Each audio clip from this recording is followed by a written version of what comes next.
Dreambender Chapter 5. This chapter is written from the point of view of Callie. I followed, afraid to speak but too curious to turn back. When Alicia entered the cemetery, her steps slowed and her shoulders slumped. She paused to pick a handful of daisies, then moved along a row of gravestones, sure of where she was going, but apparently not eager to get there. At the end of the row, in front of a small granite monument, she stopped for a few minutes. Then she continued on to a bench under a nearby tree. She cleared away a bouquet of withered flowers from the bench, replaced it with a handful of daisies, and sat down.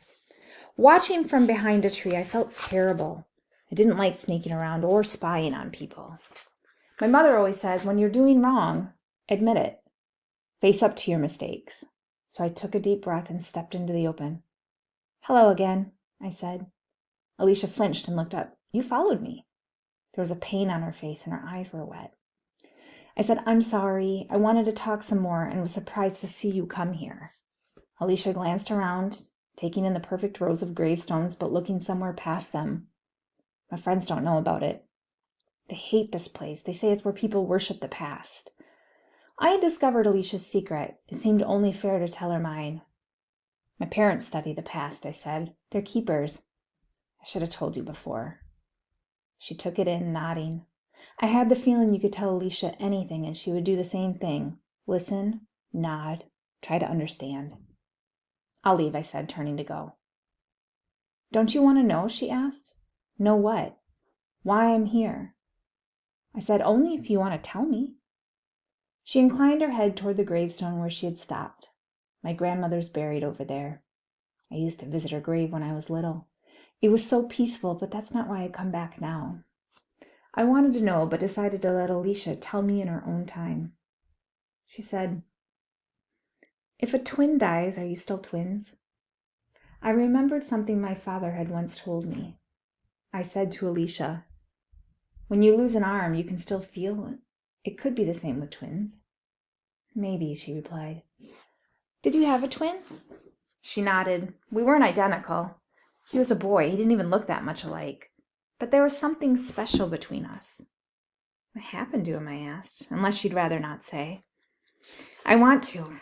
My parents don't like to talk about it, and it makes Pam and Juanita uncomfortable." I sat on the bench next to her. We were quiet for a while. When I'd been to cemeteries before, they had seemed clean and formal. I had never realized how lovely they could be.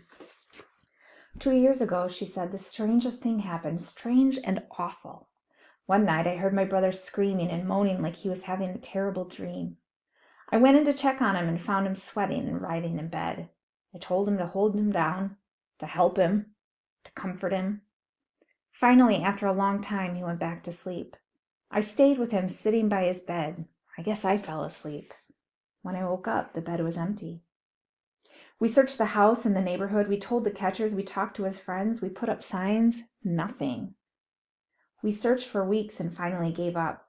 We discovered a few other cases like it where people had bad dreams, then disappeared. Maybe they'd run away.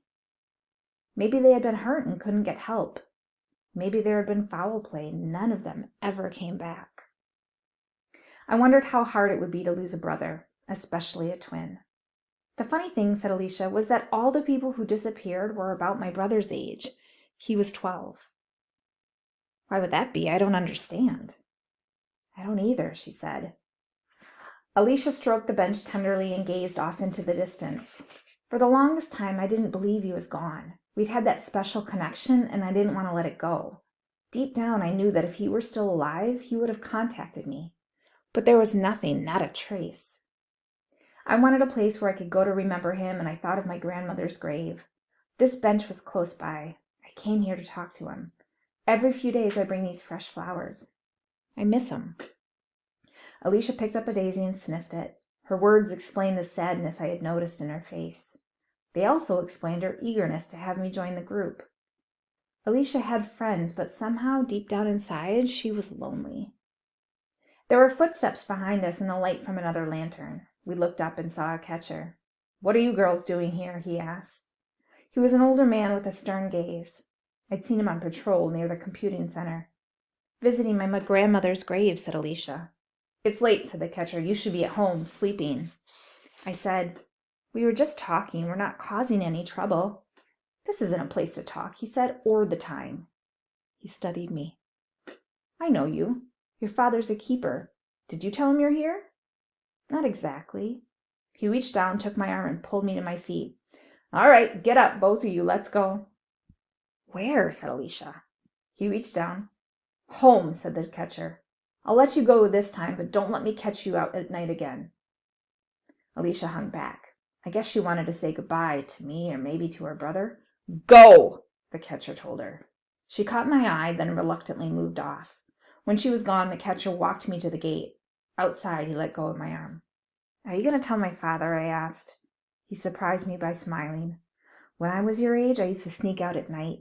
It seemed exciting. I explored the city, maybe even a few cemeteries. What happened? I asked. I grew up, he said. Now go home, go to bed. Thank you. I turned to leave. Oh, and one other thing, he said. Stay away from that girl. Alicia? I've seen her by the computing center. She and her friends don't follow the rules. She seems nice, I said. She's trouble, he said.